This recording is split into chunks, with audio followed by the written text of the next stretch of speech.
كتابه العظيم. اللهم إنا نسألك علما نافعا.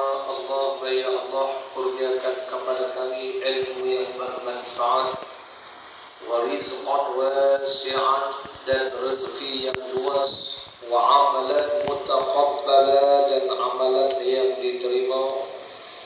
Rabbana syrah lana sudurana, wahai Tuhan kami, lapangkanlah dada kami, wa yassir lana umurana, dan permudahkan segala urusan kami, wahlul 'uqdatam min lisanina yafqahu qawlana, dan bukalah simpulan lisan kami.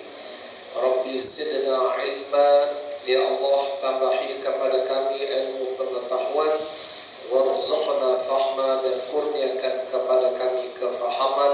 Amin ya rabbal alamin. Qala Allah Ta'ala fil Qur'anil Karim, a'udzu billahi minasy syaithanir rajim, wa idza maridtu fa huwa yashfi. Allah Ta'ala berfirman menyebutkan kata-kata Nabi Allah Ibrahim alaihi salam, fa idza maridtu, kalau aku sakit, dialah Allah yang menyembuhkan akan daku. Para jemaah hadirin hadirat muslimin muslimat yang dirahmati Allah, malam ini kita sambung pengajian kita dalam kitab Al-Adhkar karangan Al-Imam An-Nawawi rahimahullah.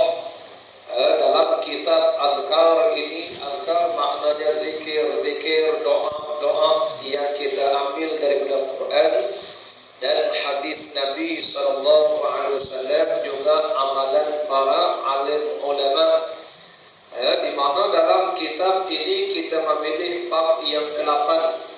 Bab yang ke-8 bicara tentang beberapa doa zikir di saat berhadapan dengan kesakitan ataupun kematian. Kerana kitab ini tebal, dijangka tamat pada 2097. Jadi kita harus ambil bab yang ke-8 saja. Dalam bab yang ke-8 ini kita dah bincangkan pada muka surat 268, sambung kita pada bab yang ke-8.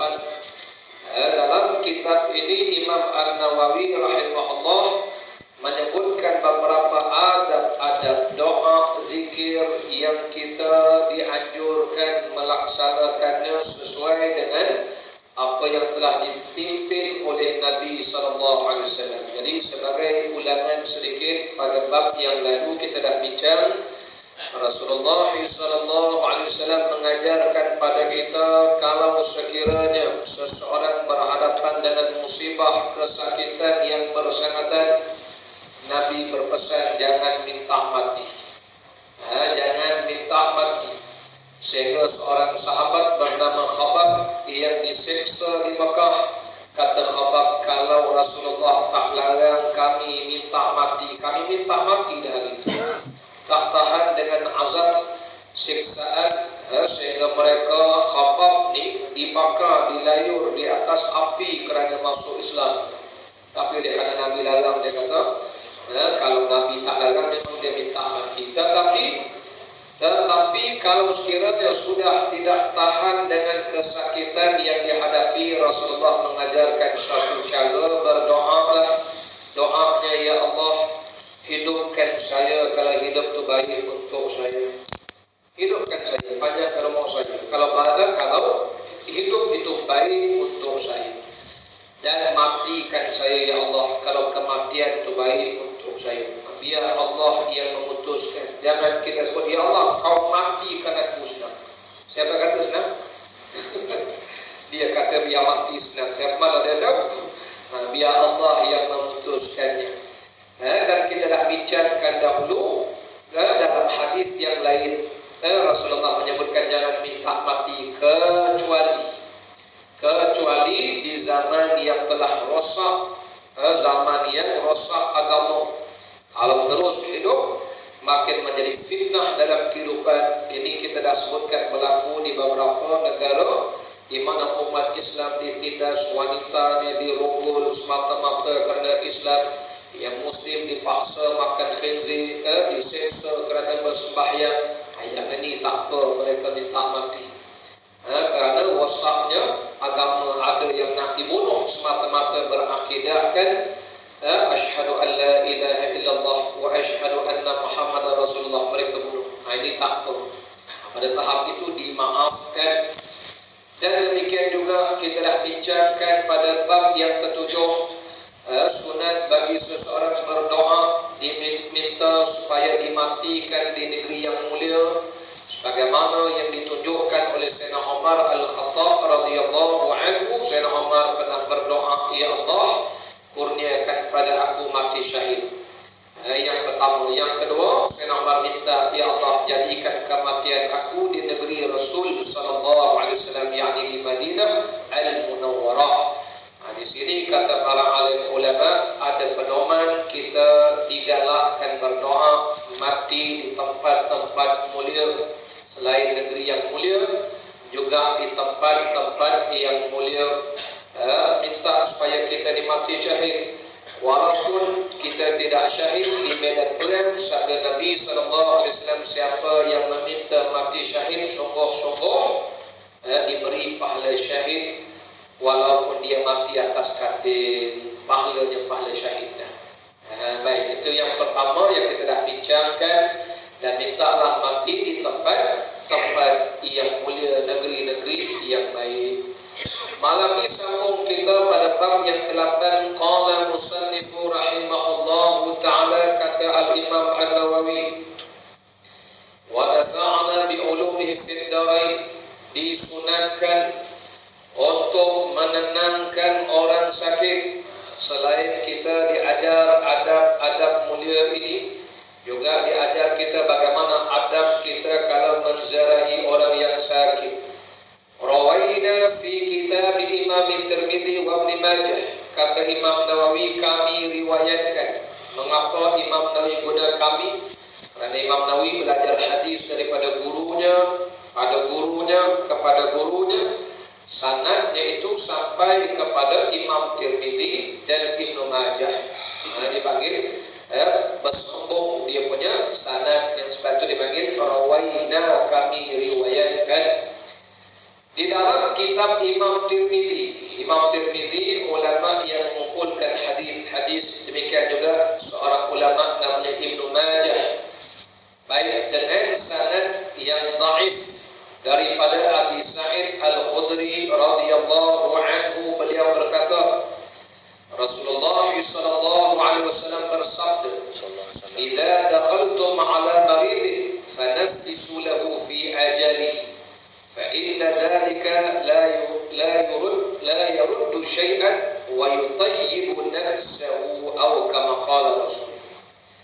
Artinya, arti sabda Rasulullah, apabila kamu menziarahi orang sakit, maka hiburkanlah dia tentang ajalnya, kerana hal itu tidak akan mencegah apa-apa, namun dapat menenangkannya. Para jemaah dirahmati Allah, hadis ini walaupun sanadnya dhaif, kita jangan tolak hadis-hadis yang dhaif ini, kerana dalam bab amal dipanggil fadail amal.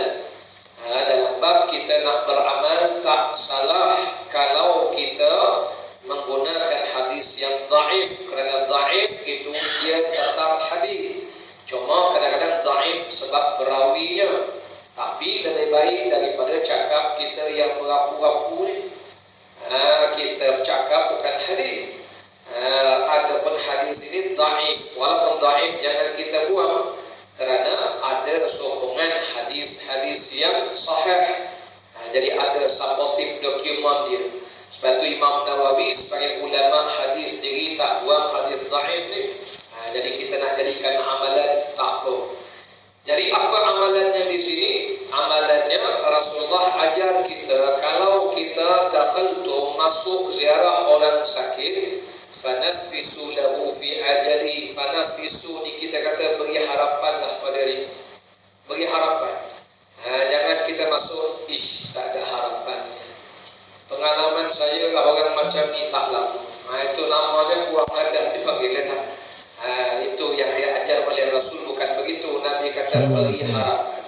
Inilah yang sepatutnya dilakukan oleh doktor-doktor, nurse, orang yang ziarah ni kadang-kadang doktor pun tak beri harapan.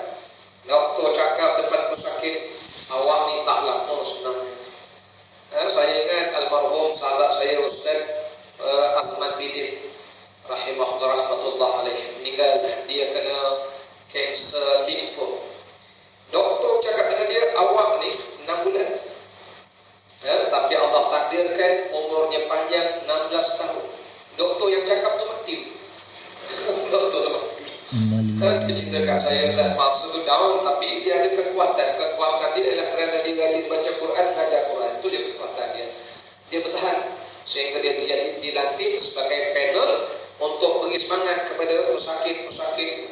Dia pula beri tazkirah ceramah pada pesakit-pesakit supaya nak sebut tak boleh cakap begitu depan pesakit. Ini yang Nabi kata, fa inna dzalika, tetap kita kena beri harapan pada dia. Nabi kata, ucapan kamu tu tak boleh menolak takdir, tak boleh. Kalau takdir dia kata begitu, begitulah. Tetapi Nabi kata, wa yutayyibu nafsahu, setidak-tidaknya kamu dapat menenangkan jiwa orang tu. Ini kita bagi dia resah. Makin down dah lah kawan tu, lemah semangat. Allah tak ada harapan lah. Sedangkan Rasulullah SAW mengajar kita dalam satu hadis kudusi. Nabi bersabda, Allah berfirman, ana inda zanni abdi bihi. Allah berfirman, aku akan beri bagaimana sangka dia. Sangka baik lah. Ini bila dah diberi harapan yang tipis, dah mula bersangka, sangka jahat dengan Allah. Ini yang tak betul. Jadi beri harapan pada dia. Kerana Allah berfirman, aku akan berkenan macam mana sangka dia. Kalau dia sangka tak ada harapan, tak ada harapan. Itu pegang hadis itu. Jadi hadis itu hadis sahih sebagai menyokong hadis ini. Walaupun hadis ini dhaif, Nabi kata kamu tak boleh ubah takdir, tapi kamu boleh menenangkan dia.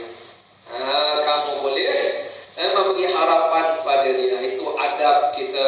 Jadi walaupun kita tahu dah dia ni kritikal, dah masuk stage 4, stage 5, macam-macam kan. Tapi tuan-tuan jangan pelik, ada orang yang sihat dengan izin Allah. Itu namanya wa yutayyib, dipanggil wa yutayyibu nafsahu ataupun fanaffisu lahu. Fanaffisu ni beri nafas, orang panggil beri nafas pada dia, beri harap pada dia. Dia macam orang lemas kan. Orang lemas tu kan dah tak ada bernafas, pengap-cengap, campak akan pelampung. Kalau yang sudah tenggelam tu, dibawa kendaraan dia tu, diberi apa nama? CPR, tekan dada, mulut ke mulut tu kan. Itu kan namanya beri nafas, beri harap pada dia tu. Itu Nabi guna fanafis, beri nafas pada dia. Wa yutayyibu nafsahu, kerana kamu boleh tayyib, akan membaikkan diri dia. Maka dia pun sangka baik dengan Allah. Itu namanya beri harapan pada dia. Itu adab yang diajar oleh Rasul. Jadi inilah namanya pedoman hidup. Jadi Rasulullah datang ni bukan sekadar nak ajar kita sembahyang, puasa, ibadat saja, termasuk akhlak kita. Antara akhlaknya, akhlak ziarah orang yang sakit itu. Yang pertama, Nabi kata beri harapan, beri nafas pada dia. Yang kedua, Nabi berpesan, Allah berfirman, Allah akan berkenan macam mana sangka dia. Jadi kalau kita dah beri harapan tipis, dia akan bersangka buruk dengan Allah. Tak ada harapan. Kita bagi sabarlah Syekh, doktor kata tak ada harapan. Memang Allah tak beri harapan pada dia. Allah akan berkenankan macam mana sangka dia. Sebab tu kita kena selalu sangka baik dengan Allah, sangka baik. Ini tengok ada keadaan ini, tak ada harapan kita ni nak pulih COVID ni. Memang Allah tak beri harapan. Dah kita sangka begitu dah awal-awal lagi. Sangka baik, insya-Allah satu masa Allah akan beri lebih baik daripada ada. Yakin. Insya-Allah lah, ini dah makin naik nombor ni, tak ada harapan. Saya dalam grup kan ada 1-2 jemaah kata, ni bongkos lah macam ni, bongkos lah ni. Makin tambah ni memang teruk kita ni, teruk lah. Atur kita beri harapan, kita dipanggil sangka baik dengan Allah. Ujian dia kan, ujian. Itu nama Nabi kata, Allah berfirman, aku berkenankan macam mana sangka dia. Sebab tu waktu berdoa ni, kena positif. boleh. Bab yang pertama tu bau angkat dahi. Tak ada harapan. Nak kena letak harapan. Kerana dipanggil sangka baik dengan Allah. Walaupun kadang-kadang pada akal kita mustahil, tapi bagi Allah tak ada yang mustahil. Itu yang kedua. Yang tiga kita dah bincangkan dahulunya. Rasulullah SAW mengajarkan pada kita adab kita kalau ziarah orang sakit. Sabda Nabi SAW, "Idza hadartum al-marida," kalau kamu ziarah orang sakit, awil mayyita, ataupun kamu ziarah orang yang mati, faqulu khairan. Nabi pesan cakap yang elok-elok, kerana malaikat akan mengaminkan apa yang kamu sebut. Jadi walaupun hadis ini dhaif, tetapi dengan sokongan hadis-hadis yang sahih, maka itulah hadis ini kita jadikan amalan. Apa sabda Nabi? Kalau kita ziarah orang sakit, cakap yang baik-baik, kerana di situ malaikat akan mengaminkan apa yang kita sebut. Pergi ziarah dia, insya-Allah baik. Jangan bimbang, Allah Ta'ala uji aja, sembuh ni. Jadi malaikat pun amin. Ini ziarah ni tak ada harapan ni, malaikat pun amin. Tengok pula ada mustajab pula doa dia gitu. Allah Akbar. Ada orang yang sakit pun rasa lemah semangat. Itu adab kita. Walaupun ingat Nabi kata kamu tak boleh mengubah takdir itu. Takdir itu tetap berlaku, tapi setidak-tidaknya kamu dapat menenangkan jiwa orang itu. Ziarah orang ni ada adab dia tuan-tuan. Pergi ziarah, tengok orang Allah, teruk dia. Teruknya. Kawan saya tak teruk macam ni, yang itu awak teruk semua. Itu yang kita rasa nak halau dia balik tu. Tuan adab sungguh kita. Allah Akbar. Para jemaah rahmat yang dengan Nabi kata kamu tak boleh mengubah takdir, tetapi kamu boleh menenangkannya. Ini jadi kalau doktor ke nurse ke, bantu kita pesan belajar hadis Nabi. Itulah dipanggil awal-awal agama ni kena disuruh belajar, dipanggil mendalami agama Quran hadis. Barulah kerja tu rasa ikut hadis Nabi. Kan untungnya dah dapat beramal di hospital, dapat beramal di tempat-tempat yang begitu. Baik hadirin para jemaah dirahmati Allah.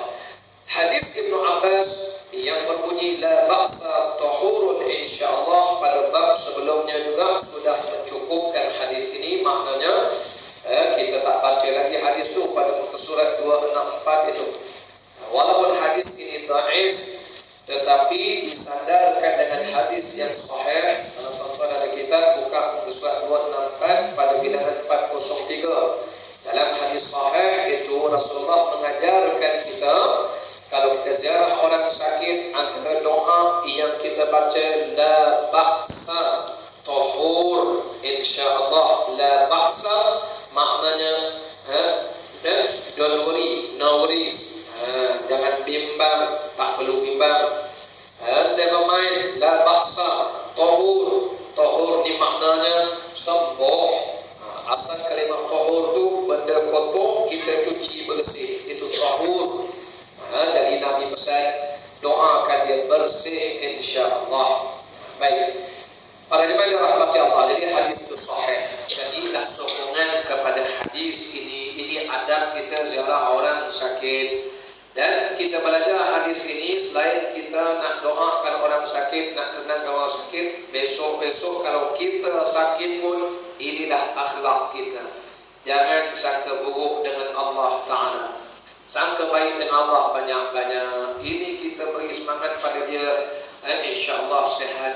Tak ada harapan Ustaz, doktor cakap saya ni dah stage 5 Ustaz, insya-Allah sembuh. Tak sembuh Ustaz. Itu yang kita malas, memang tak sembuh lah sampai sudah ni.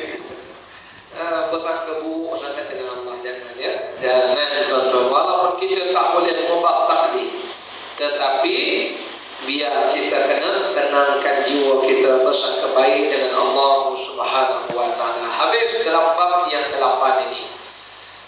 Bab yang ke-9, fasal yang ke-9 pula. Pujian untuk orang sakit akan kebaikan amalannya ketika melihat kekhawatiran padanya, sehingga menjadi berbanding sangka kepada Tuhannya. Apa maknanya tajuk ini? Tajuk ini maknanya kita ni bila berada dalam situasi ziarah orang sakit, ada di antara mereka sudah berada pada tahap kritikal. Hadirin hadirat, apa tugas kita sebagai orang yang ziarah? Satu, yang keduanya, kalau berlaku pada diri sendiri, apa yang perlu kita buat? Tengok pedoman-pedoman yang ada di dalam hadis-hadis ini. Qala musannif rahimahullah, kata Imam Nawawi, kami riwayatkan di dalam kitab Sahih Al-Bukhari daripada Ibnu Abbas radhiyallahu anhuma bahwa beliau berkata, mengingatkan kepada Sayyidina Umar bin Al-Khattab radhiyallahu anhu setelah beliau Sayyidina Umar ditikam. Ceritanya Sayyidina Umar Al-Khattab satu ketika sebelum wafat Sayyidina Umar, Allah takdirkan Sayyidina Umar ni nazak selama 3 hari. 3 hari tuan-tuan dalam keadaan nazak, ditikam oleh seorang musuh Allah yang menyamar masuk Islam, namanya Abu Lu'lu'ah. Waktu itu subuh hari, Sayyidina Umar baru angkat takbir nak menjadi imam solat subuh. Sedang angkat takbir nak takbir Ratul Ihram, Abu Lu'lu'ah ni duduk di sembahyang belakang Sayyidina Umar. Ditikamnya Sayyidina Umar dengan pisau yang punya 2 mata. Pisau itu disapu dengan racun. Kesan tikaman tu, racun tu meresap dalam tubuh Sayyidina Umar. 3 hari Sayyidina Umar lebah. Kebab dia panggil nazak 3 hari. Sebab itulah dalam khutbah Nabi Selangor, masa cerita kita disuruh muliakan Rasulullah, disebutkan tentang ajaran sesat. Saya ingat lagi saya baca khutbah Nabi Selangor tu menyebutkan tentang orang yang khianat kepada Islam ialah mencela sahabat Nabi. Antaranya ialah golongan Syiah. Syiah ni tuan-tuan percaya tak percaya, tajuk khutbah tak selai itu penyelidikan Syiah.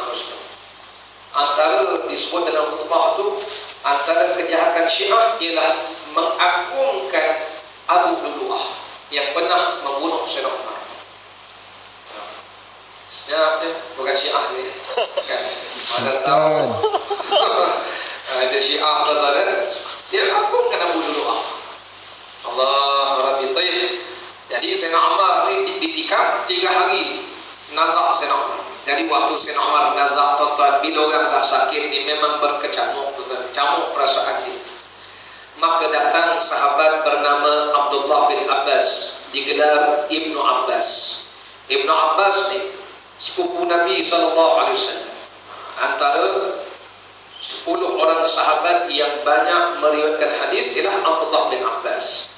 Tuan-tuan bayangkan Ibnu Abbas ni, kalau kita pergi Taif, di Taif tu ada maqam Ibnu Abbas, anak muda yang alim. Waktu Nabi wafat, Abdullah ni baru usia 16 tahun, tapi sangat alim. Rasulullah sendiri mendoakan Abdullah bin Abbas, dan di zaman pemerintahan Sayyidina Umar ni sangat muliakan Abdullah bin Abbas ni. Pertama, beliau adalah sepupu Nabi. Yang kedua, budak muda yang Nabi pernah doakan dia secara khusus. Nabi tiupkan pada ubun-ubun Abdullah bin Abbas. Memang alim tuan-tuan, sangat alim. Alim tak alim lah kita baca Quran tu. Kalau tuan-tuan baca Quran, ayat-ayat mana Abdullah bin Abbas kata, sebutlah ayat mana, saya tahu di mana turun, bagaimana turun, pada siapa turun, sebab apa turun, semua dia tahu. Kita baca Qul Huwallah turun kat mana pun tak tahu. Sebab apa turun Qul Huwallah? Entahlah ustaz, saya baca je. Ada alim tak alim, alim sungguh Abdullah bin Abbas. Jadi di zaman pemerintahan Sayyidina Umar pernah panggil Abdullah bin Abbas ni masuk dalam mesyuarat exco. Sampai sahabat veteran tengok, ya Umar, ini budak muda ni, kami pada ada anak sebaya dia ni, buat apa bawa dia masuk dalam mesyuarat kita ni? Kata Sayyidina Umar, biarkan dia di situ. Sayyidina Umar tanya sahabat soalan, sahabat tak boleh jawab, tanya Abdullah, dia boleh jawab. Kata Sayyidina Umar, tengok, alim sungguh tu, alim sungguh Abdullah. Tak apalah, cerita dia bukan cerita Abdullah, ini cerita waktu Sayyidina Umar nazar, Abdullah bin Abbas ni pergi ziarah Sayyidina Umar. Ini tajuknya, pergi ziarah Sayyidina Umar. Maka kata Sayyidina Umar, kata Abdullah bin Abbas kepada Sayyidina Umar, mengingatkan Sayyidina Umar, wahai Amirul Mukminin, janganlah Tuan pernah berkeluh kesah. Tuan telah menjadi sahabat yang baik bagi Rasulullah sallallahu alaihi wasallam. Kemudian baginda meninggalkan Tuan dan dalam keadaan redha kepada Tuan. Kemudian Tuan jadi pula sahabat yang baik kepada Sayyidina Abu Bakar. Kemudian Tuan meninggalkannya dalam keadaan redha pada Tuan. Tuan juga pernah menjadi sahabat yang baik bagi kaum muslimin. Apabila Tuan meninggal dunia, apabila Tuan meninggalkan mereka, pasti Tuan meninggalkan mereka dalam keadaan mereka redha pada Tuan. Panjang hadis ni, panjang. Dalam hadis ini ringkas ceritanya, waktu kita ziarah orang sakit ini, antara benda yang sunat kita lakukan ialah menenangkan mereka dengan menyebutkan kebaikan-kebaikan, puji-pujian. Itu maksudnya di sini. Itu maksud pujian untuk orang sakit. Akan kebaikan amalannya ketika melihat khawatir lah, tuan-tuan siapa yang tak takut mati khawatir tak, kita ni banyak semua tak banyak semua ni macam COVID-19 ni, walaupun orang kata ni konspirasi, ada yang kata ini macam-macam lah fakta ini, tapi kita nak kata konspirasi ke apa ke, kawan saya tuan-tuan sebaya saya ingat 26 hari koma. Itu yang kita kata, nak kata konspirasi, dia bukan orang yang ada penyakit darah tinggi, kencing manis, tak ada. Kita nak kata konspirasi pun, dia tu. Lepas tu orang yang tak percaya ni, kita try nak hantar ke Sabah lagi. Letak kat penjara tu. Saya tak percaya COVID ni, try. Ambil sikit kat dia orang tu. Tengok koma tak koma kan. Kawan saya semua 16 hari dia kata, dia koma, 10 hari dia tak try. Benar. Guys, memang kritikal lah dia. Cuma Allah Ta'ala mentakdirkan hari ini sehat sembuh balik. Allah, itu yang kita nak kata benda itu tak ada. Ada, nak kata ada, macam tak ada, tapi ada, tapi macam tak ada, tapi ada. Sekian saja lah. Sebab tu kita berhati-hati. Hati-hati, takut juga kan nak kata tak ada. Nak kata tak ada, no, yang sehat-sehat pun ketika sahabat saya semua dalam grup Syria kita bersama belajar 26 hari dia kata dia koma. Kita pun dah bacakan Fatihah, moga-moga Allah doakan dia moga sehat. Alhamdulillah sembuh balik lagi.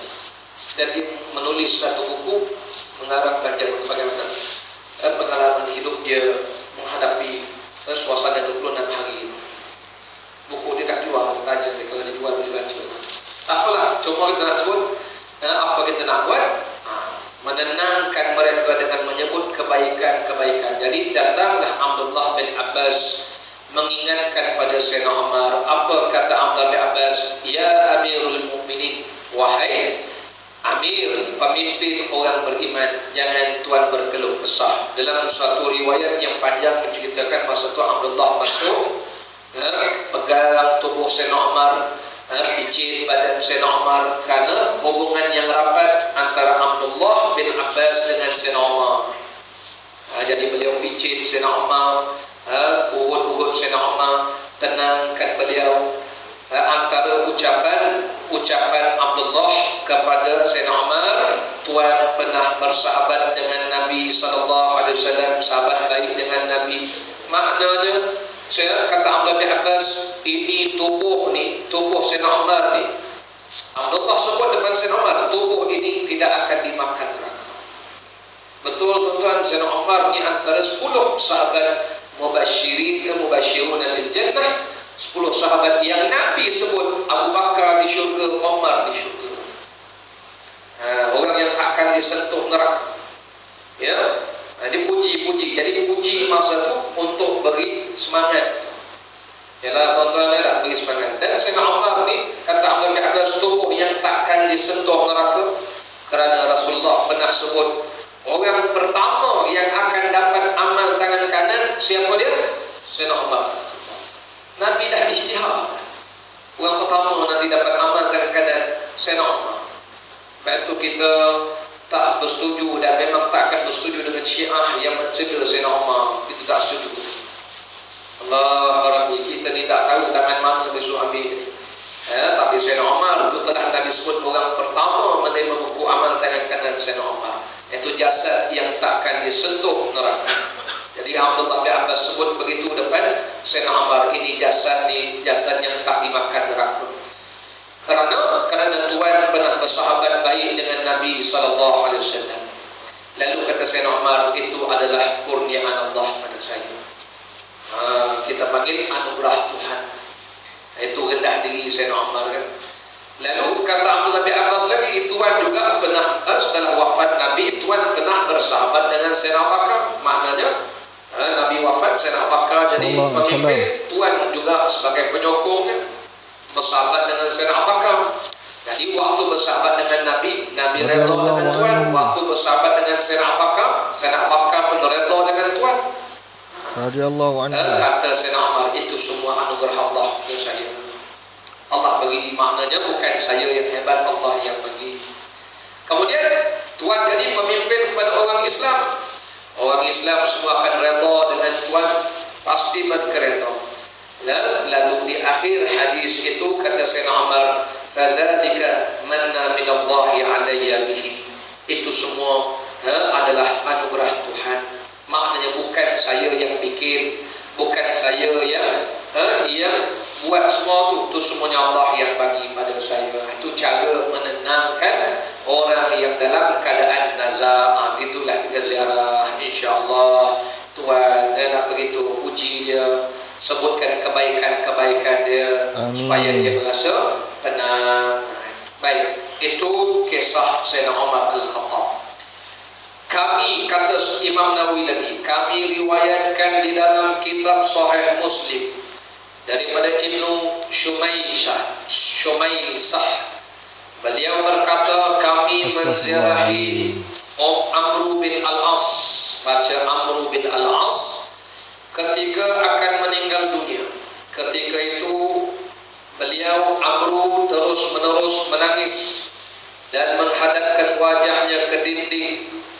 Kemudian putranya bernama Abdullah bin Amr berkata, wahai ayahanda, bukankah Rasulullah SAW telah memberikan kabar gembira untuk ayahanda tentang demikian, sebut kebaikan-kebaikan yang Nabi sebut tentang Amr bin Al-As. Bukankah Rasulullah telah memberikan kabar gembira untuk ayahanda tentang demikian dan demikian? Bila mendengar pujian apa yang diingatkan oleh si anak yang bernama Abdullah tadi, Amr pun membalikkan wajahnya berkata, sesungguhnya kami menganggap hal terbaik yang kami pernah lakukan adalah bersyahadah bahawa tiada Tuhan yang patut disembah selain Allah dan Muhammad adalah utusannya, sampai akhir hadis itu. Baik, hadirin para jemaah, ini semua kita ceritakan bagaimana adab kita, cara kita kalau ziarah orang sakit. Kita buatlah tuan-tuan, kita buat, tapi kita buat atas tradisi. Jadi daripada adat nak jadikan ini suatu manfaat kita, rupanya ini memang diajarkan oleh baginda Rasul dan oleh agama kita. Jadi hadis ini hadis sahih. Daripada Ibnu Shumaysah, kata beliau, satu hari seorang sahabat bernama Amr bin Al-As. Amr bin Al-As ni tuan-tuan masuk Islam agak lewat. Dan lebih kurang kalau Rasulullah wafat tahun 10 Hijrah, tahun 8 setengah Hijrah baru dia masuk Islam. Maknanya sebelum dia Islam, Amr ni pernah lawan Rasulullah SAW. Dan Amr ini dipanggil seorang ahli diplomatik, dipanggil golongan PTD. Betul? Tuan-tuan ingat koman-koman ke beliau? PTD ini kan ialah PTD-nya kan, pegawai takbir diplomatik. Hebat tak hebat Amr ni, waktu sahabat pergi ke Habsyah, nak hijrah ke Habsyah di bawah pimpinan Ja'far bin Abi Talib dan Sayyidina Utsman bin Affan. Kerana masa tu mereka di Mekah ni diganggu, diazab, disiksa. Jadi carilah tapak untuk kembangkan Islam. Masa tu Rasulullah pergi Taif. Ja'far dan Sayyidina Utsman bawa jemaah lebih kurang 40 orang pergi Habsyah, Ethiopia. Harap kalau kerajaan Habsyah boleh terima mereka. Tak tahan dua Mekah ni. Tuan-tuan, waktu Sayyidina Ja'far pergi ke Habsyah ni, kerajaan Mekah ni hantar Amru counter attack orang Islam sana. Amru dia bagi tugas, itu dia bagi pegawai PTD tu, diplomat dia. Hebat, dia counter balik supaya kerajaan Habsyah jangan terima orang Islam datang ke situ. Mekah dia tak kasih duduk, nak hijrah pun dia. Dahsyat Amru punya kerja masa dulu. Dan Amru bin Al-As ni panjang cerita ni. Hebat tak hebatnya, bila dia masuk Islam, itulah yang Nabi kata orang yang masa dia jahiliyah, dia ni orang ternama, dia masuk Islam, dia tetap jadi ternama. Dengan syarat dia bawa Islam. Jadi waktu beliau masuk Islam, beliau dilantik menjadi gubernur di zaman pemerintahan Nabi, di zaman pemerintahan Sayyidina Abu Bakar dan Sayyidina Umar. Jadi gubernur di mana? Mesir. Mesir hari ini kembang Islam atas tangan Amr bin Al-As. Jangan main Amr bin Al-As ni, bukan calon-calon orang, bukan kalik-kalik. Jadi sejarah hidupnya 3 fasa. Kata Amr, hidup beliau ada 3 fasa. Fasa pertama lawan Nabi.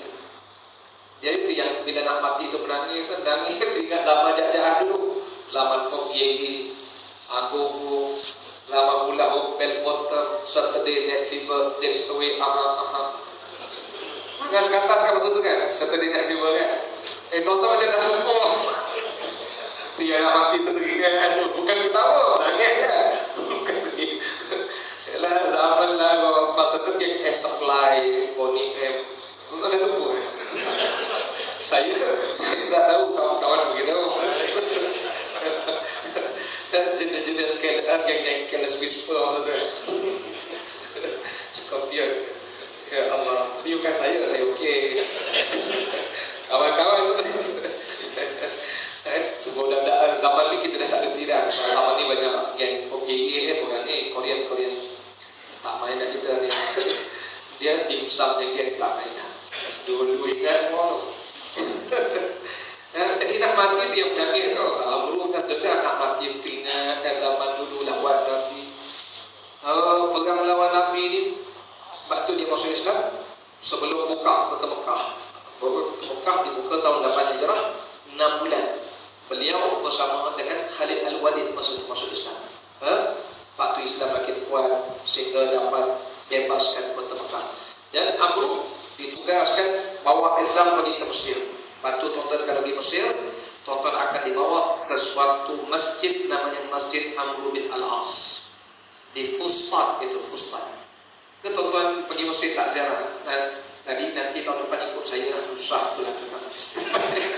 Dan dikatakan itulah universiti pertama dibuka di Mesir sebelum Al-Azhar. Al-Azhar itu walaupun dikatakan universiti tertua, ada lagi yang paling tua, namanya universiti yang duduk di Masjid Amr bin Al-As dekat Fustat.